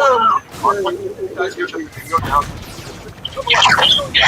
Comment section. If you guys say, like, yeah, Rob, this is awesome, I totally understand. I don't like it at all. But thank you guys for watching, and I will catch you all later. Peace.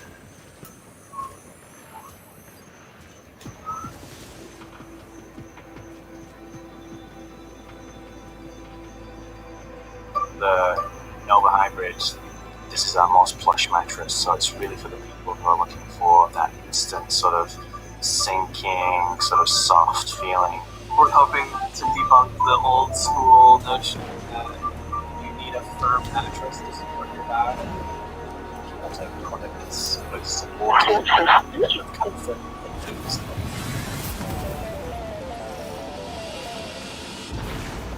What you laughing at, baby?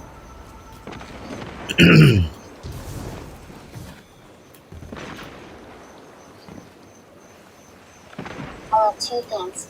Eating high quality cat food from Petco, and the boxes delivered in.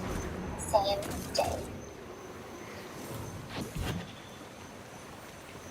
Petco, the health and wellness company.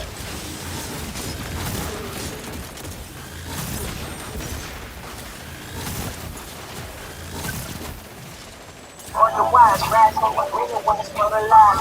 Able to be someone to get for the lies. Let me be beautiful, it's really that I'm purple lies. Can you see me? Wondering how I quit your ever What is up, Earth's mightiest subscribers? It's Ernie, Word Without Fear. Welcome back to the channel.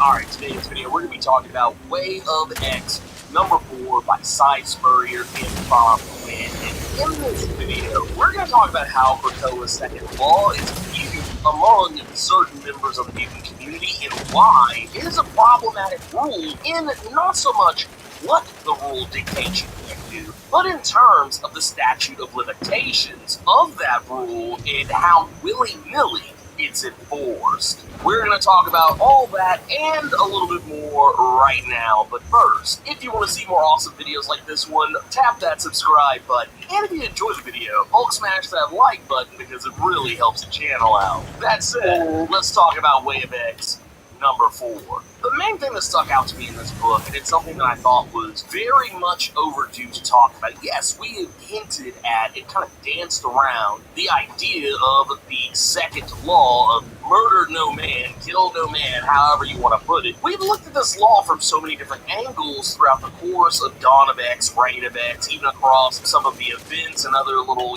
ancillary books. But the thing is, we've never really discussed how this law is enforced. One of the things that comes up in this book, there's a little story at the very beginning that I found at first to be something that I wasn't really sure where this was going, but by the time that the story got to its logical conclusion, this little fable that the character Marinette is telling us, we learn that this fable is actually mirroring the events that likely transpired between herself and Fabian Cortez. As we remember the issue, when Marinette saw Fabian Cortez, she immediately lost it. Like, there was something that happened, a trigger that set her off, and apparently, yeah, there's history between the characters. We didn't really know exactly what it was, but apparently, in some way, shape, or fashion, Cortez took something from her, and when we think about this, it kind of lends us to the belief that very likely her parents may have been human, not mutant like herself, which is not that hard to believe, considering that mutants come from humans. Not every mutant that is born comes from mutant parents. Heck, you can look no further than the 5-piece original recipe X-Men.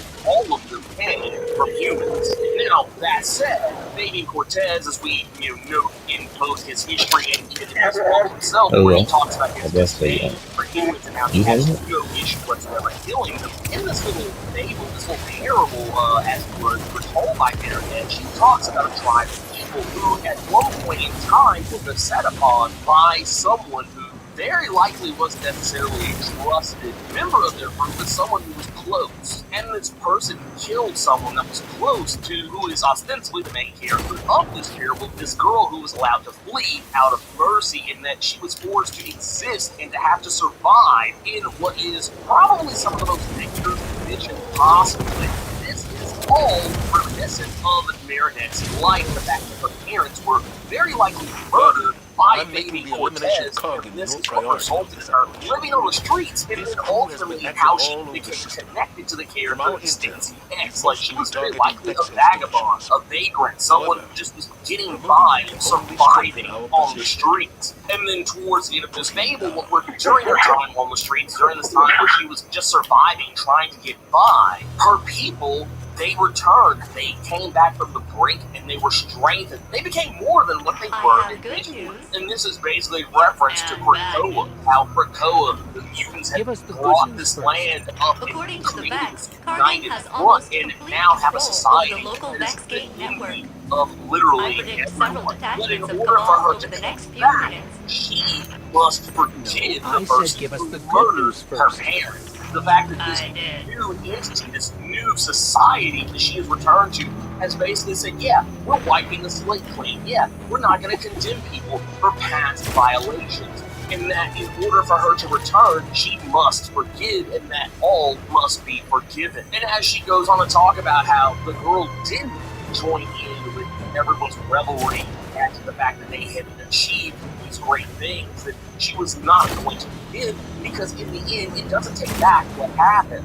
And this is what kind of leads us more into conversations about Sabretooth, the fact that when Kurt tries to defend the whole second law of Krakoa, Leisha reminds him that if Cortez did in fact kill her parents, he technically broke the law, even if it was a law that didn't exist until well after the fact. And Legion brings up the idea of Sabretooth, the fact that Sabretooth killed a bunch of people. However, he didn't kill those people after the law was made. The law was actually made after the fact. Now, to go back into that, you go back to the House of X, yes, that is actually the case. But Magneto does actually point out that he is more wanting to condemn Sabretooth for disobeying orders, not so much killing people, which technically is do, but that is still neither here nor there. The point of the matter is that law didn't exist until after the fact, and the Quiet Council created that rule on the fly just to kind of suit the moment. But in the end, all of this kind of goes back to, Marinette, the fact that, yeah, she doesn't want to forget Baby Cortez. She doesn't want to make peace with him. In all likelihood, she probably wants to see him dead and would probably be even happier if she was the one who actually did the killing. She even points out that when Nietzsche talks about the story that she told her that, it was a nice story. However, she tells him it's not a story. Not yet, because the story must have ending. This has work, not Captain. ended yet, and we do know for a fact that Marinette is going to probably factor in pretty heavily into the next issue of The Way of X, because at this particular point, yeah, she is just sitting on Arako, planet Arako, the artist formerly known as Mars, and she's literally just sitting around waiting. Now, yes, we do know Nightcrawler does have a conversation with Baby Cortez that does lead to him dragging Baby to meet with Marinette and do what he says to basically engage in the thing that, he once again says that no true villain has ever withstood, and that is a meaningful conversation. But I don't think this conversation is going to go the way that Kurt thinks it's going to go, because he wants to get Kurt is kind of between the no person. Why you say that? Why you say it like that? He is enforcing his own morality, his own belief on others about forgiveness and all these other things. Marinette probably does not want to forgive him, and she's made it pretty clear that she very likely doesn't, and Baby has made it incredibly clear that he's not going to change, especially if he's unrepentant in this case of blunder when he is dealing with Gorgon, basically plotting to unleash Gorgon's abilities to hide his power as far as Fabian Cortez can use him to kill a bunch of humans just for the sake of it. I'm pretty sure he's not going to care over what happened with Marinette's parents. Now, given the nature of the story, I would not say it's out of the realm of possibility that her parents were in fact mutants, but I don't know. It seems kind of out of Fabian Cortez's depth to just randomly, willy-nilly kill mutant parents of another mutant. He doesn't really seem to operate in that fashion. He seems more likely to want to kill humans than anything else, but once again, Fabian Cortez used to be on some shit back in the day, so you never know. He probably did actually kill her parents, even if they were mutant or human or whatever. That part actually isn't even really, honestly, that important to the whole story. The fact of the matter is, the important part is that he killed her parents. That is the thing you need to chew on. There's some other really interesting things going on in this book. I'm not going to delve too terribly deep into all of them, because some of them, honestly, either A, haven't bared fruit yet, or B, just aren't really worth talking about. The whole thing with Gorgon, yeah, Gorgon is still fucked up. That's not changing anytime soon, and who knows how to fix it. This is something that probably won't be dealt with until the pages of Excalibur. I don't think we'll actually see Gorgon fixed anytime soon within the pages of Way of X, or much less the other comic. Until Saturnine is brought to heel, honestly, all resurrected are probably going to be screwed, though Baby Cortez does bring up the interesting idea of just killing Gorgon and trying to resurrect him again, since he will now have died in a place where other mutants normally die and come back okay. It would be interesting to see whether or not he did come back worse or the same, or if he came back to be. That is actually a very interesting thing. I don't think it's actually the case, though.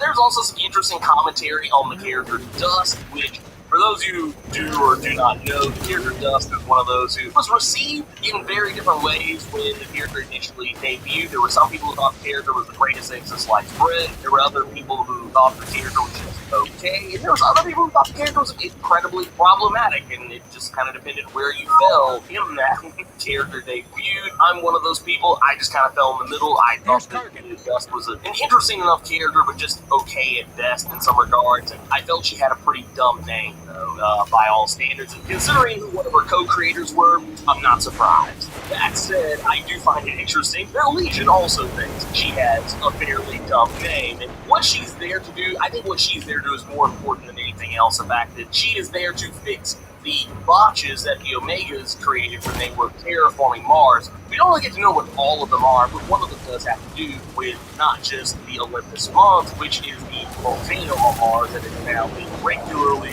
erupting since the terraforming had occurred, but also the fact that the tides of sand and dust are sweeping across the planet and destroying pretty much anything that's lake. Well, that's why she's there. Another thing I thought was pretty interesting is the conversation that Legion is going to have with his father, Charles Xavier. This one's actually pretty cool for no other reason than the fact that they actually are going to have a heart-to-heart, something that I don't think had while. And while this conversation, I don't really want to say much more about what happened in this conversation itself, because I feel it's something you should probably read for yourself, because it is a very interesting conversation in itself, and I do feel as even though it is something that is definitely worth reading. The point of the matter is what we learned from this conversation. Legion, for all intents and purposes, become more accountable, not only for what's going on with the entire world, but also for himself. A lot of what Legion has done, the reason why he has the Zords with him, we learned that the reason why is not necessarily because they're helping him maintain control over his personality and from going crazy, but because Legion has asked him, and killing him should he get out of control. Now, everything else beyond that, yes, it is incredibly tense, because Charles knows and Legion knows who is haunting the minds of humans on the island, and more importantly, Legion is not going to tell him because it feels like if he tells Charles that it's going to make the entity Onslaught even more dangerous, because as we know, if anyone would know how to defeat Charles, it would be Onslaught, and if Onslaught is truly back as we know he is, the worst thing Charles can do is acknowledge the threat and try and face it head on. And even as they're having a conversation, Onslaught is feeding on the energy, the vibes, the wants, desires of everyone in the Green Lagoon, and is turning that into rage and negativity, hatred, and ultimately, Onslaught is actually able to manifest himself in the Green Lagoon. But unfortunately, or unfortunately, depending on how you look at it, the Zords are able to take him down and vaporizing everyone in the Green Lagoon. Charles Xavier included, which means there's about to be a ton of resurrection right now, and it sucks too because it's not just going to be you and Xavier. You see characters like Dazzler and Pixie, Lola, Bedlam, Dazzler, Dr. Nemesis Blonde, and so on and so forth. All these other characters who are in the background just kind of hanging out, minding their own business, and then suddenly Onslaught has just turned them all on one another, and then suddenly it's all skull and bone. And now we see the level that you have to go to stop Onslaught. You literally have to destroy everyone and anyone that Onslaught can connect with, and more importantly, whoever he's using as a host. One data artifact Charles here, Xavier. labeled This is actually proving that Onslaught is still a high-key threat. Metadata He's says it not was a kid last for you accessed by an to Otsa away. You're going to centuries have ago. to face it head-on, and just as Legion predicted, Charles is the least equipped, and in all affinity, Those the are questions worst for another possible day, I person to suppose. even But attempt for to try and now- take on Onslaught, especially by himself. This, of course, means that Xavier won't remember the conversation that they initially had, because he would not have been backed up at this point. At least one would imagine he would not have backed himself up at this point. But Charles is not going to remember the conversation he had. He's not going to remember that Onslaught is behind all this, and it only cost a couple of dozen mutant deaths. Now, initially, Legion was there to get a Krakoan flower from his father, but the reasons why he's getting it, it seems like what he's going to be trying to do is to build a temple not too far from the Olympus Mons to kind of create a safe space for mutants away from Onslaught, which is probably not the worst idea in the world, but something tells me this is probably not going to work. This is probably going to backfire absolutely positively horribly, and who knows? It most likely will. But anyways, all that aside, that's everything that was going on that I felt needed a little bit of explanation. In Way of X number 4, there was another thing too where they talked about the Outcast Gate, but we don't really get to know too much more about that. But something tells me this is going to wind up being the new way that they handle mutants who are dissidents, mutants who have broken the laws of Krakoa, mutants arguably like maybe Cortez. The hole will probably not be the place they go, but the gate, the Outcast Gate, is probably where they will wind up landing. Though it does beg the question, how would you keep one out? How would you keep someone out that has gone through the Outcast Gate? Is there something that would make it to where once they cross through it, they would never be able to cross back through another Krakoan gate? Is that something that's on the table? We don't really know. It's not really talked about, but we do know that it is definitely something that is on the horizon, and we're probably going to learn a little bit more about it. If we're going to learn about it anywhere, it'll probably be within the pages of Way of X. But anyways, if you enjoyed this video, folks, smash that like button, and make sure to share this video all over the internet with all your friends, so they'll know how you leveled up your comic book big brain in regards to Way of X and Reign of X. On your way out, make sure to hit that subscribe button, and let me know what you thought about Way of X number 4. Keep it plus ultra. Sound off in the comments.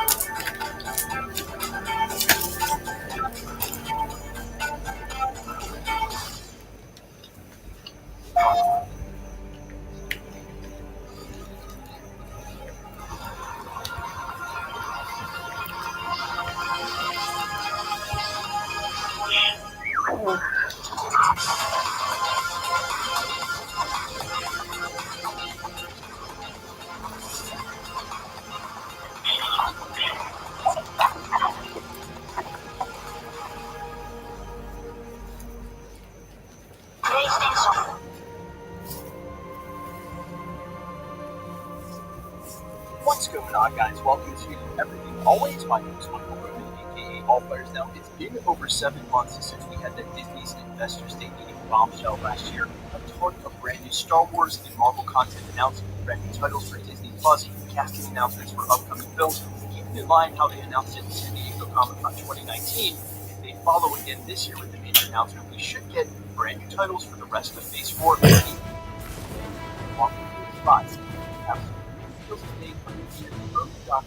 Some brand new production LLCs as have been revealed in the past. Here we go ahead and break down what production LLCs are, trying to line them up with projects we know are coming down the pipeline for Marvel Phase 4 and 5. I'm also going to weigh in on a couple of titles they mentioned of the Fantastic Four and the X-Men 2021 and offering strong support. What can I do for you, Warlock? Already had some production updates along the way for the Fantastic Four. You kind of know what's going on there. We're going to break it all down for these production LLC titles. The first thing, grab the subscribe button. We're still giving away a PlayStation 5 now at 99,000 subscribers, as well as Disney Plus subscriptions every week before the shows are live, and some brand new MCU related giveaways will announce what it goes live in just a couple of weeks. If you want to be entered to win, all you have to do, hit the subscribe button, then leave a comment down below.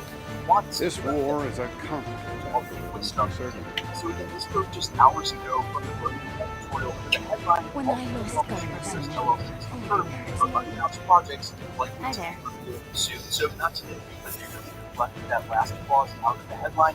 There are always Marvel Studios LLCs being formed for each new project. I'll explain in a second. And like I said, in line with what we do in the prologue, yeah, we're halfway through getting another slate announcement by the end of the year. I don't think one really leads into it. They go on to report that now confirmed the following LLCs, specifically for Marvel Studios projects. Some of these were mentioned previously by us, but we can now confirm they are all from Marvel indeed. They go on to say the 4 titles are Battle Anyone Productions, Acid Pop Productions, Natural History Productions, and Speyside Productions. Now, if you're unfamiliar with the film industry or what a production LLC is, for each new TV show or film under a parent company like Marvel or Disney, they create a new production LLC. That's because each production is really like its own little business, its own expenditures, its own employees, its own write-offs, and in doing so, they usually title the production LLC something meaningful or related to the project. Sometimes, but not always, it can be just something the director wants to name it for an inside joke, but in the past, in the case of, say, Solve Everything, a production LLC we know that was formed by Marvel Studios, that directly relates to the Fantastic Four, which, by the way, we're about to get to.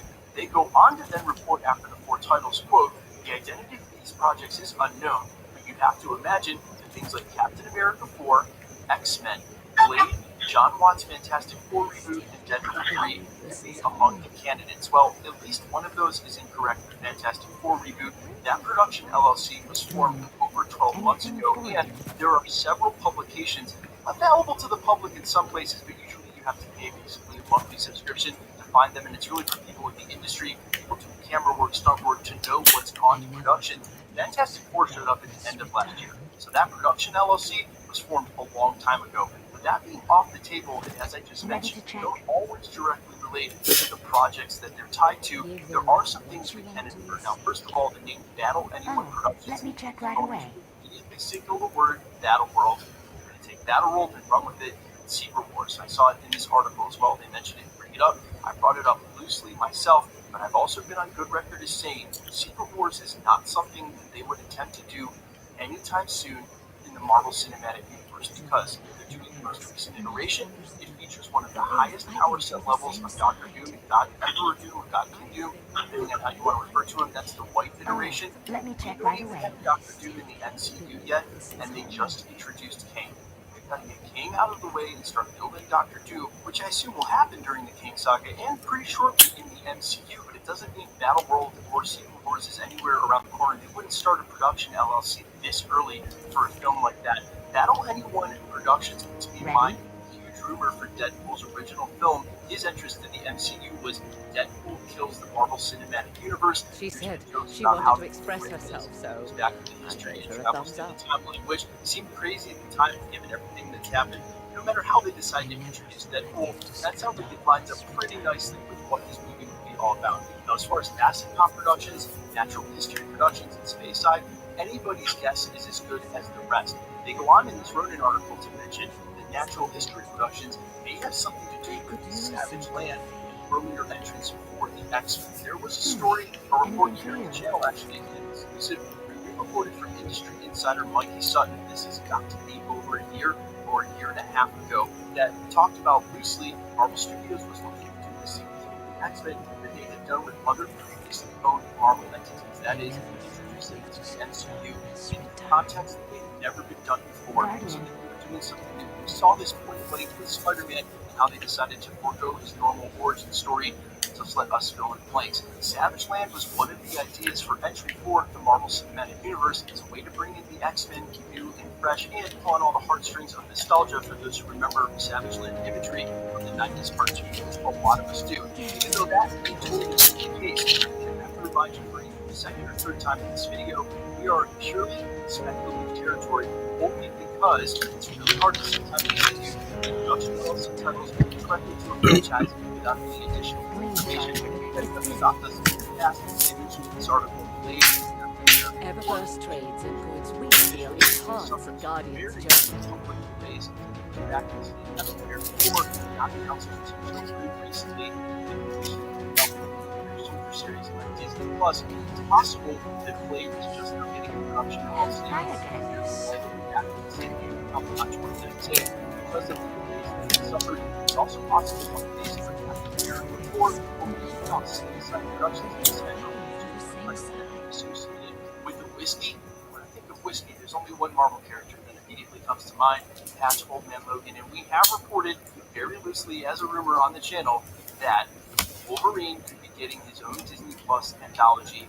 We're wondering how long is it new for Marvel Studios wants to cash in on that cachet, bring that to the MCU. Disney Plus film doesn't matter. There are only a few superheroes by name in solo, just their name, like Spider-Man, now Iron Man, that the MCU has built him up, that demand the sort of attention and money that Wolverine will get as we continue to get all of these production LLCs. Eventually, one of them is going to look out, and it's going to be the Wolverine LLC. But much like Secret Wars, I have a feeling Marvel Studios and Kevin Feige are going to be super patient. Just look at the titles they chose to do this year. A lot of them Looking for anything special? last year off the back of Avengers Endgame, including much lesser-known characters like Shang-Chi, groups like the Eternals. They're going to go ahead and take their time before we get there, but man, it's going to be super hype when they do. Guys, let me know all your thoughts down below. Again, the four names of the production LLCs are Battle Anyone Productions, Acid Pop Productions, Natural History Productions, and Space Side Productions. If you have any idea that puts you in mind of any imagery, any characters, any franchises, I will be reading the comments like a hawk. Let me know down below quickly. Let's get into the giveaway stuff. Before I let you go, we're still giving away a PlayStation 5 now at 900,000 subscribers, as well as Disney Plus subscriptions every week while the shows are live, and we'll be announcing some brand new MCU giveaways. Our inventory is stocked, so no rush. Live watch along party. So if you want to be entered to win, all the same rules will always apply here at the channel. Hit the subscribe button because you need to be a subscriber, and then leave a comment down below because it's truly random. The more videos you comment on, the better chance you have of winning. All winners will be announced at the end of videos the same way we're doing here. The best way to keep up with the content of the channel has always been to hit the notification bell with notifications turned on, and as always, I would appreciate it. Just browsing. That's fine by me. It's Michael Roman. You can find me over on Instagram and Twitter at IamFires. You can also find me on other platforms with the original music, Spotify. Fenchurch, there's a lot of fantastic things. I tend to believe him. Check out the channel and stick around, guys. We'll be posting again real soon.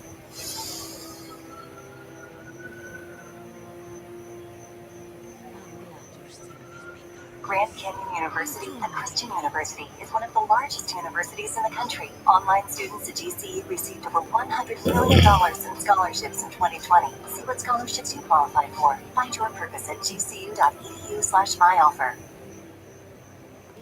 Don't know where my uncle finds these things. Unstoppable touch fabric spray. It doesn't just eliminate odors. Simply shake and spray to unlock the great power of touch-activated scent technology that lasts even hours later. That's because Febreze Touch stores scents in your fabrics, so you get bursts of freshness with every touch. Your whole world will come alive. Welcome home to Fresh with new Febreze Touch. Febreze, la la la la la. What's poppin', Rockstar? My name is MP, and the Loki season finale was an so satisfying one that not only gave us OGs of the Kang Gang, Big Daddy Kang himself, but also finally explained the origins of TVA and revealed that the MCU multiverse is about to get seriously Kang-banged.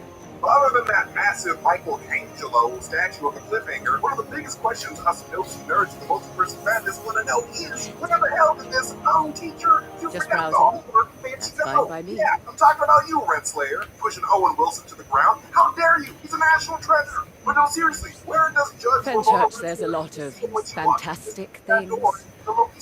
I tend to Where, my believe nerd him. babies of the Speculation Nation, I'm speculating that Ramona Renslayer went off to meet the one and definitely not only Kang the Conqueror. Sort of. Okay. As we see throughout the Loki series, Ramona Renslayer is a woman who was deeply absorbed within the dogma of the TVA. Like, this lady was so drunk off of that TVA Kang Tang that she continues to believe in the mission of the TVA even after learning that the timekeepers were fake. You know, despite other TVA members like Mobius, Hunter B-15, and Don't seemingly know where my uncle finds these the things. complete changes of heart that normal, non-crazy people tend to have when they realize that they were accidentally fascist soldiers in a multiversal war the entire time. Whoops! But not Ramona. Why is this? Well, she does give her ex-bestie, Mobius and Mobius, a reason for this in the Loki finale. Play the clip, John. TBA's a lie. What if it's a necessary one? Someone created the timekeepers. I have to believe they had a reason. You know what would happen if we didn't prune the timeline? Chaos. Death. Free will. Free will? Only one person gets free will. The one in charge. I believe that this quote from Ramona is an extremely important clue that could point us to where she could have disappeared to. Because when Mobius asks where she's going, the last thing that she says before going to that yellow door of mystery is, In search of free will. because at the root of it all, Ramona Renslayer just wants to be free. Like, she wants to live a normal life so badly. This is why she has so many trinkets from past missions, and why she feels generally betrayed by Mobius, siding with a Loki after what sounds like millions upon millions of years of friendship. And when you take what Renslayer says earlier in the series, Friendship like ours is more common. it's safe to assume that Mobius was pretty much her only friend in existence. And this is also why I believe Renslayer has had a secret side life as a principal this entire time. Because as you see, my nerd babies, in the finale, Hunter B-15 and Hunter U-92 were in the year 2018, which just so happens Looking for anything in very particular, same year Guardian? Thanos made the entire universe really annoying for people with dust allergies. Like, really annoying. Like, yeah, couldn't get away from dust. Everything Fenchurch Yeah, sends it's is good safe in as there. hell. Time, Judge Ramona Renslayer has been secretly living the life of Principal Rebecca Tormenay during the 5 years that Principal Tormenay was snapped away. Like, Hunter B-15 lured Hunter U-92 and his squad to that moment in 2018 to both illustrate that everyone in the TVA is a variant and show them Rebecca Terminate about to be snapped away, eventually to be replaced by a Ramona Renslayer, who, because she loves to be free and values control as freedom, tends to be the very person in charge of Franklin D. Roosevelt High School.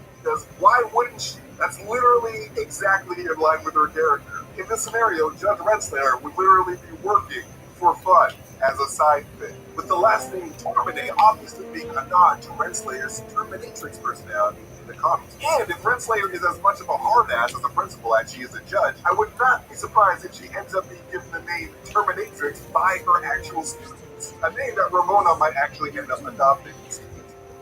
But this all being said, obviously the problem with Renslayer's personal quest for freedom is that Renslayer believes that he has to be in control of everything to truly be free. And do you know who else who knew this about Renslayer? He who remains. Because not only was he aware of Renslayer's intense dedication to order, because he's the one who elevated her to her position in the first place, but he who remains also knew of her deep desire for order on the cosmic scale, and that it would survive even the revelation of the fake timekeepers themselves. Because, as it was revealed in the finale, that dang Kang know everything. Well, you know, until about 7, 8, 9, 10 seconds ago. So, up until then. So, you've heard us talk about how Helix mattresses are customized to fit your specific sleep needs. Well, Helix also makes awesome furniture through their company, Allform. Allform lets you customize a sofa using premium materials at a fraction of the cost of traditional stores. You can do the fabric, the color of the legs, sofa size, and the shape to fit you and your home. Very cool. And they've got everything from armchairs to 8-seat sections. New Rockstar's editor John got a brown leather armchair and ottoman from Allform last year. That's a nice chair. And he loves to lounge in his super comfortable Allform chair and think about all those subliminal messages that slip into our videos. And things that we don't notice. I've been giving John $2 a week out of my savings account for months now. I don't know why, I just feel this weird compulsion. It's not even a lot of money. And all form sofas are delivered directly to your home with fast and free shipping. And they'll get you your custom furniture in just 3 to 7 days. You can assemble it yourself in just a few minutes. No tools required. You get 100 days to decide if you want to keep it. And if you don't love it, they'll pick it up Take for as long free. as you like. I can wait. Which is super dope. And they'll even offer a forever warranty. Like literally forever, like the third Batman movie. Like the warranty does not expire. But unlike the third Batman movie, it's actually pretty good. So to find your perfect sofa, check out allform.com/newrockstar. And Allform is offering 20% off all orders for our audience at allform.com/newrockstar. So get to it. Allform. Spoil your butt. Remember when Miss Minutes gives Ramona that data that she totally didn't ask for in the finale? This isn't what I asked for. Don't know where my uncle finds these things. Happy rain. That data was specifically given to her by Kang, who remains himself. Data that I believe to be the location of young Kang. You know, the Kang from the 31st century Earth. Because again, we learned in the finale that Kang who remains is very much done with being in charge. Like he won World War Kang, he lived his million lifetimes as ruler of the sacred timeline, and when we finally meet him, he was fully and entirely bored and ready to be done with all of it. Just waiting for the right person to come along and take him away from his life's work, one way or another. Like he was straight up Willy Wonka in this shit. But then something happened. What? Then Kang discovers that his replacement wasn't just one person, it came in the form of 2 Lokis. And in particular, 2 Lokis. So old man Kang's like, Hey, that's pretty good. it's okay. Right before he meets up with Loki and Sylvie, he decides to send Renslayer, a woman obsessed with Anything you want? order and control the time coordinates to meet up with the very creator that she's been searching for. But a version of Kang a lot closer to the start of this quest. Whatever. Because I firmly believe that Loki Season 1 is just the beginning of the eventual I romance said, between whatever. Ramona Renslayer and Kang the Conqueror. And this is exactly the person that she went to go see and meet up with in his native timeline, the 31st century.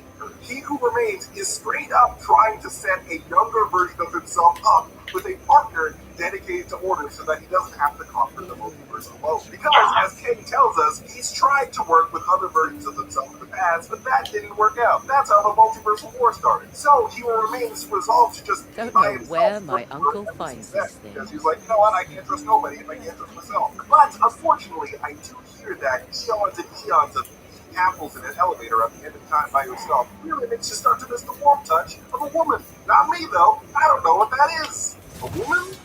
So, in summary, when Renslayer says that she is in search of free will in the Loki finale, I believe that she is straight up chasing her own glorious purpose. The purpose of true freedom through control. Little does she know that she's on her way to meet and eventually team up with the very man that she's dedicated her life to, Kang the Conqueror. And Kang and the Terminatrix are going to conquer and bring order to this new multiverse of madness together. Because in the comics, Ramona and Kang have a very weird, extremely complicated relationship that I could not even begin to explain.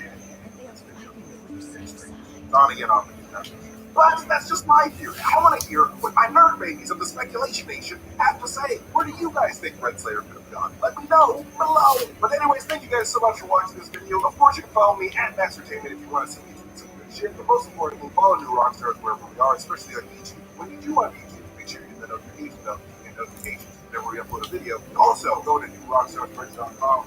Pick up some dope shirts like this shirt, SGK shirt, but most importantly, our latest obsession, Loki shirt that is not going to be around forever. Please pick it up because it's going to be removed from the timeline very soon. Kang is coming. Looking for something in particular? Pick up a shirt. Anyways, thank you guys so much for watching. I love you guys. Stay safe. See you later. Bye. Fenchurch, there's a lot of fantastic things. I tend to believe him.